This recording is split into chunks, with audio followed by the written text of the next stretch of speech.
Good afternoon. It's Sunday, December 28th. I'm Laura Cornfield, and this is IBA News broadcasting from Jerusalem. There has been another apparent air disaster in the Far East as an Air Asia flight with 162 people on board goes missing. Alexandra Jen has more on this. Alexandra? That's right, Laura. Rescue teams have yet to find any sign of wreckage from the flight that departed from Surabaya in Indonesia. A friend of a passenger on flight QZ8501 hysterically prays for a miracle after the AirAsia plane goes missing. Indonesians frantically search the passenger list for their loved ones. The plane took off from Surabaya a few minutes after 5:20 a.m. and was due to land in Singapore at 8:30 a.m. The pilot asked for an unusual route due to severe weather, and by 6:17 a.m., air traffic control had lost contact with the plane. There were 162 people aboard the Airbus, 157 Indonesians, one each from Malaysia and Singapore, and 3 South Koreans. Soon after the plane disappeared, the Indonesian transport minister held a news conference about the search for the missing plane. He emphasized the magnitude of the feared tragedy. And now Singapore, Malaysia, Australia, South Korea, and Indonesia have dispatched search and rescue teams. They will be searching all around areas just northwest of Surabaya where the plane went missing. The scene is all too familiar for the Malaysian-based airline. It is now the 3rd incident for Malaysian carriers in 2014.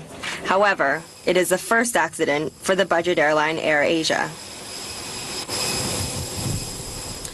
The airline said that the captain and the first officer were both experienced pilots. Laura. Thank you very much for that report. In more local news, a firebomb was thrown at an apartment building in the Jerusalem neighborhood of Armona Natziv last night. It exploded on the balcony, causing a fire, but no casualties. Police searched the nearby Arab neighborhood of Jabal Mukaber for the assailants.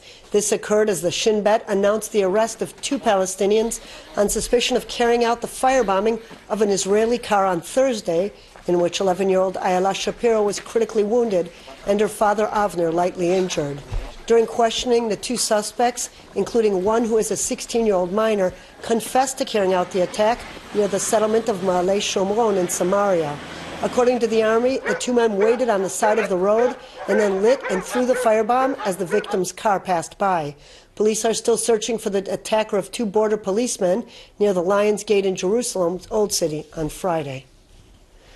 Prime Minister Benjamin Netanyahu got a huge boost from leading U.S. Senator Lindsey Graham.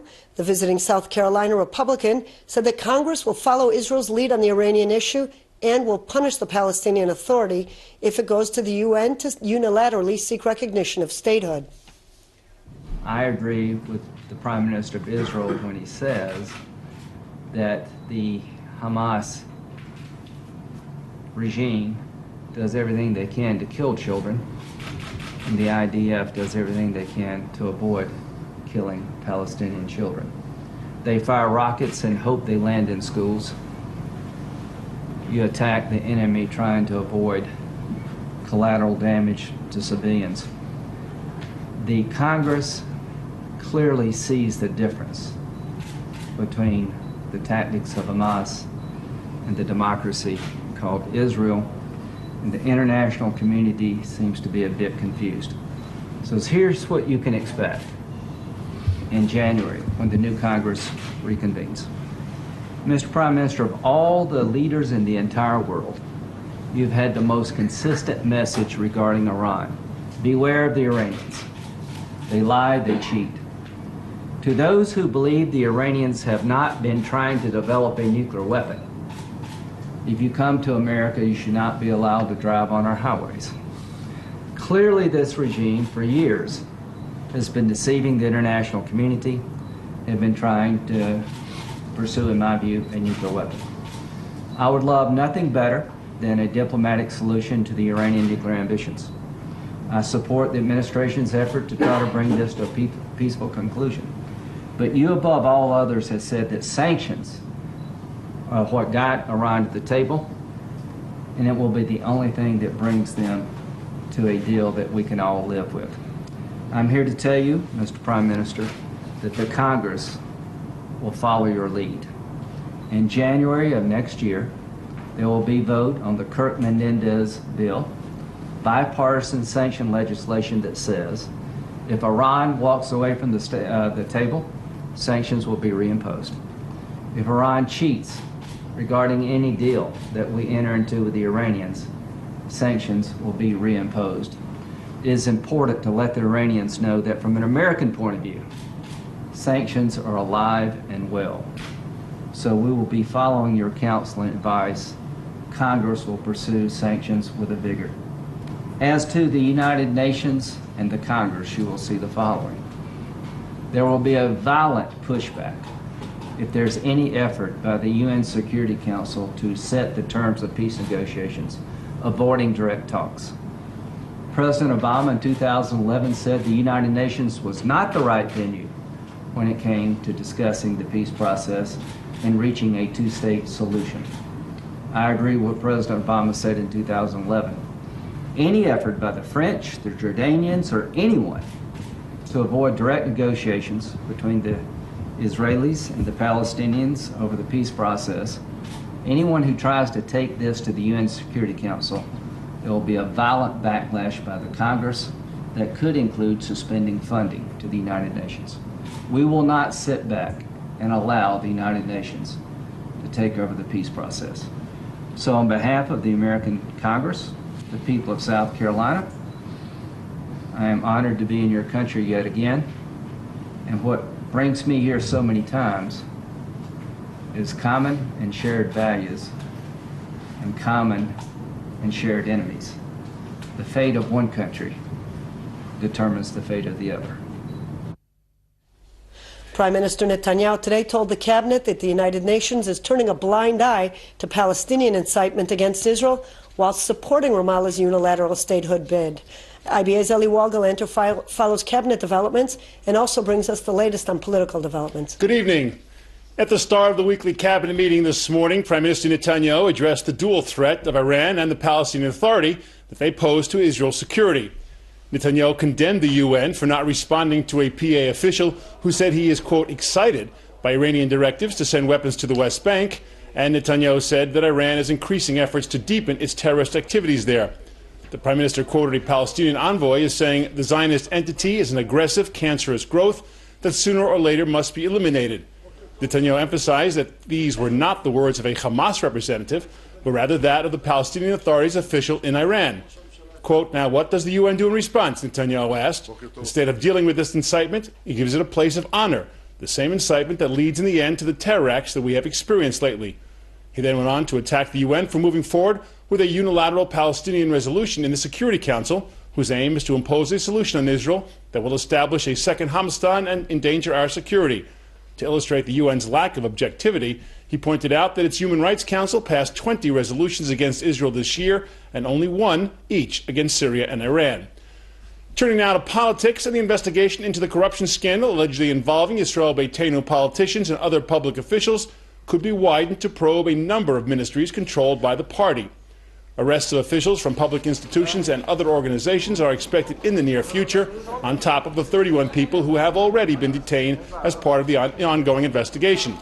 Israel Beitenu currently holds 5 ministerial posts, including the foreign, agriculture, immigration absorption, tourism, and public security portfolios.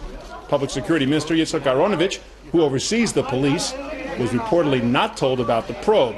However, if investigators look at all of the Israel Beitenu ministries, that would include the Public Security Ministry.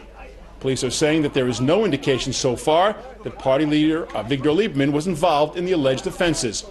Investigators believe that large sums of money were inappropriately transferred to non-government organizations and various other groups. In return, the NGOs allegedly made nepotistic appointments, as well as kicking back some of the money to public officials in the form of cash payoffs and benefits. Several officials associated with Yisrael Beitenu are currently being held in prison, while others are out on bail or home arrest. Meretz party primary elections are underway. Over 16,000 party members across Israel are eligible to vote today to choose 1,000 members for the party's Central Committee, which will then decide January 19th on the party's slate for the upcoming Knesset election. The committee is expected to reappoint Zahava Galon as party leader next Sunday. According to the latest opinion polls, Meretz is expected to net 5 to 8 Knesset seats. Election day is 11 weeks from Tuesday. In the meantime, new candidates' names keep popping up. Today's surprise is Walla news editor Yinon Magal, who announced this morning that he is leaving his position as news editor for the news site. Walla and will join the Bayat UD party. The 45-year-old Magal is not expected to contend in the party's primary, but will likely enjoy a reserved spot on the party ticket. Magal served in the army as an officer in the prestigious Sayeret Mankal unit and participated in several crucial operations, including the famous capture of Sheikh Obeid in Lebanon. He then became an announcer and reporter for Israel Radio and then IDF Radio, a military correspondent for Channel 10, and then served for 4 years as news anchor on the Mabat program. Magal does not usually cover his head, but keeps the Shabbat and sends his children to religious schools. He stated in the clip that he identifies with religious Zionism. Finally, the Supreme Court heard an appeal this morning from representatives of Arab parties who argued that the Knesset law raising the limit of the number of votes needed for a party to elect Knesset members violates human rights. The Knesset this year raised the threshold from 2% to 3.25% for a party to be represented in the Knesset, which translates to a minimum of 4 seats to gain entry into the plenum. In the 2013 elections, 32 parties ran, of which 20 did not win enough votes to enter the Knesset. All told, approximately 240,000 votes, worth 3 Knesset seats, were wasted. Laura? Thank you, Eli. Residents of the West Bank town of Beit Jala are waging last-ditch efforts to derail Israeli plans to construct the remaining portion of the security barrier in land adjacent to the town. In the latest effort, they got the Vatican to intervene. IBA's Margot Dudkevich reports.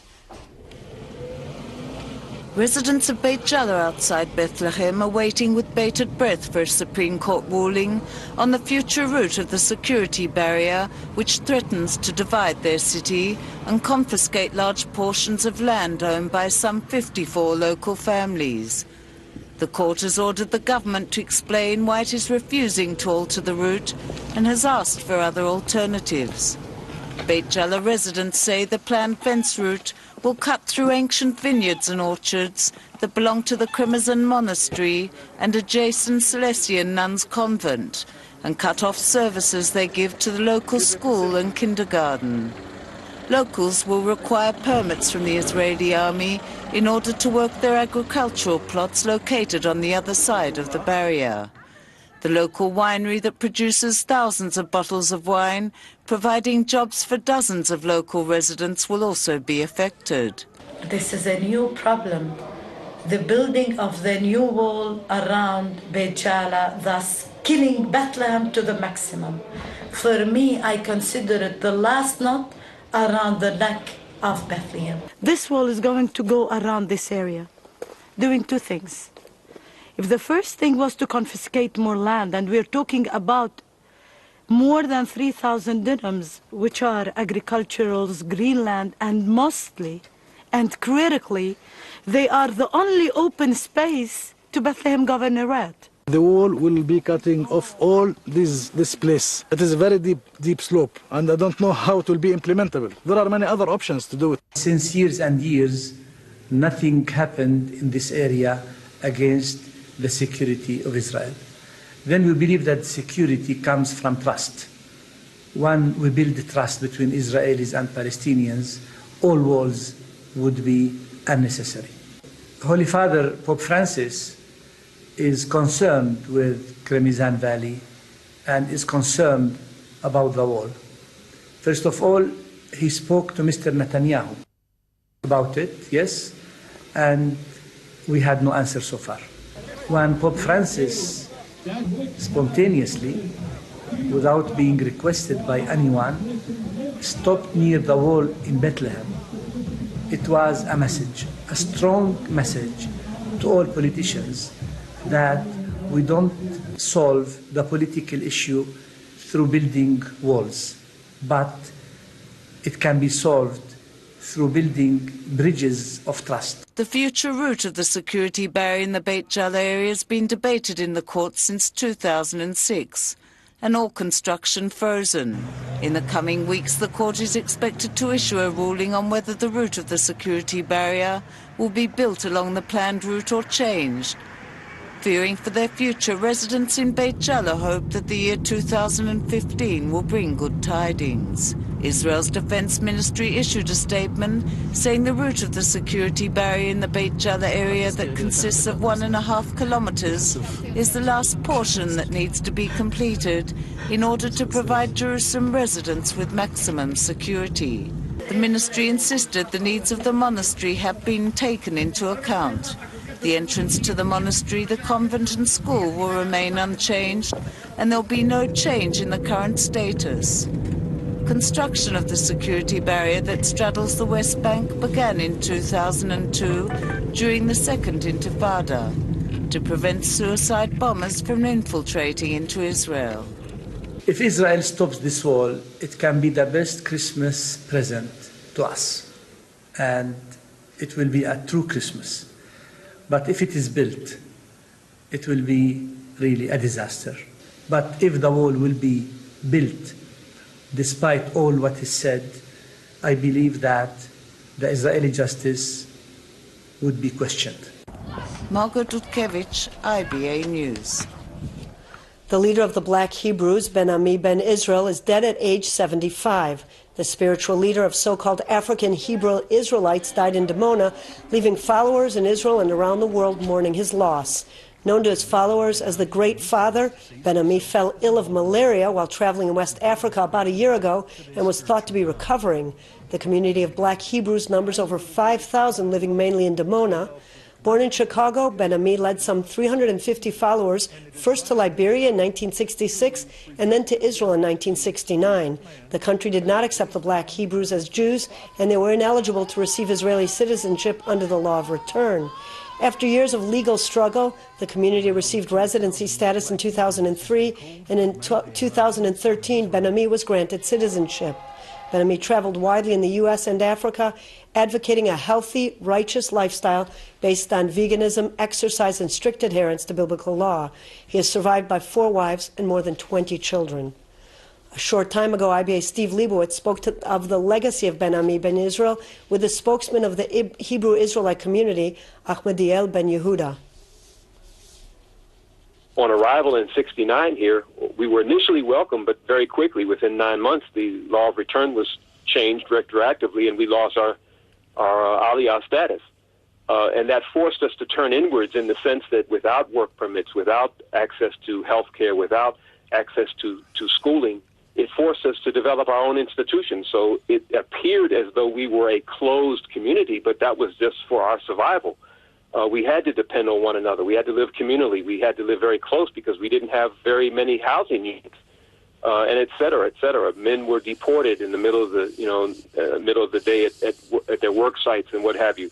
So it was a difficult existence. We couldn't afford to get sick, and if we fast forward, we look back on that experience as one that actually helped us develop institutions that now we can share with the rest of the country and the rest of the world. For example, if we couldn't afford to get sick, well, we knew that there was a diet, and we knew that there was a lifestyle that would contribute to health. And so we became vegans, and we became exercise conscious, and we became fasters. We fasted once a week on the Shabbat, and we implemented an entire lifestyle that today we can say, hey, this is a gift to the rest of the human family. And we're happy to see that Israel has taken off and has been touted as possibly the first vegan nation. Again, when we got our status, when the reconciliation occurred in 1990, and we were able to move that impasse behind us and put that behind us, we were able to get on a footing where, with the status, with the residency, and now with the citizenship, we're definitely immersed in the larger Israeli society. So there's, but people have always known about the community, whether it was the music and the food, what have you. But now with our children serving in the IDF, and that experience alone certainly will immerse the community deeper into the fabric of the larger society. But we also feel that in that immersion, that we're not just looking to be assimilated into that. We want to come in with the influence that we know that the rest of the family needs to hear from this side of the family as well. Well, thanks very much. I know this is a very tough time for you and the community, and once again, expressing our condolences for the loss. We appreciate that. We appreciate the outpouring of concern that we've received from around our rest of our family here in the land. Appreciate it. Ramat HaSharon Mayor Yitzhak Rochberger was convicted today at the Tel Aviv Magistrate Court on charges of fraud, breach of public trust, and forging corporate and other documents. He was acquitted on charges of double reimbursement. The question remains whether the conviction will include moral turpitude, which would prevent his return to public office. Speaking to Army Radio, Rochberger said he is saddened by the court's decision, but he respects it. He would not say whether he plans to appeal. Sentencing is set for January 15th. Hundreds of African asylum seekers demonstrated outside the Cholot detention center in the Negev region to protest their ongoing detention there. The protesters carried banners reading, "We asked for asylum, we got jail," and "Please honor the Supreme Court ruling." In September, the High Court ruled that the government could no longer detain illegal migrants indefinitely without trial and ordered the closure of the Cholot Center within a period of 3 months. The government then made amendments to the anti-infiltration law, allowing the detention of the migrants to be extended to 20 months in the facility without trial. The migrants are now calling on the government to respect the High Court decision and acknowledge their status as asylum seekers. The biblical story of Exodus did not turn out well for the Egyptians. Well, it's now payback time, with Egypt banning the new Hollywood blockbuster Exodus, Gods and Kings. The film dramatizes the Bible's book of Exodus about Moses leading the Israelites out of Egypt. The Egyptian Ministry of Culture blasted the film for alleged historical inaccuracies and claimed that it depicts history from a Zionist point of view. Morocco has also banned the film, which has so far grossed $107 million in the 2 weeks since its worldwide release. Close as brothers. Some say troubles are Taking a look at local finance, with no currency trading on Sunday, the shekel remains the same, while share prices on the Tel Aviv Stock Exchange were mixed on the first day of the trading week. Here's a look at the mid-afternoon numbers.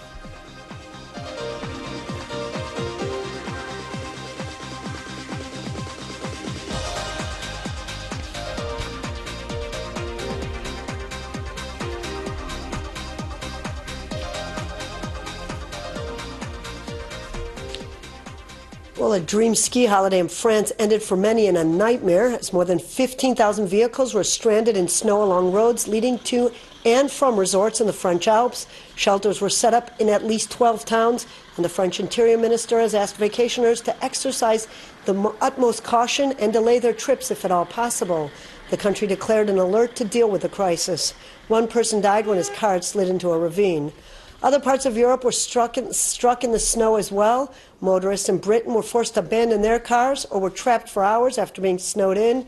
In northern England, 11 kilometers of snow left some 36,000 homes without power. And in Germany, heavy snow caused a 25-kilometer traffic jam on the popular A8 motorway near Stuttgart, with bumper-to-bumper traffic leaving travelers caught for hours in their cars.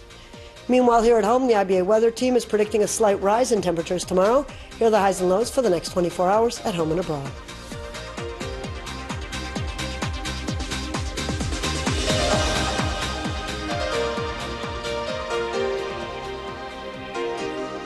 And that's all for this newscast. Please join us again tomorrow at the same time when Aaron Viner will be here with all the latest news from Israel and abroad.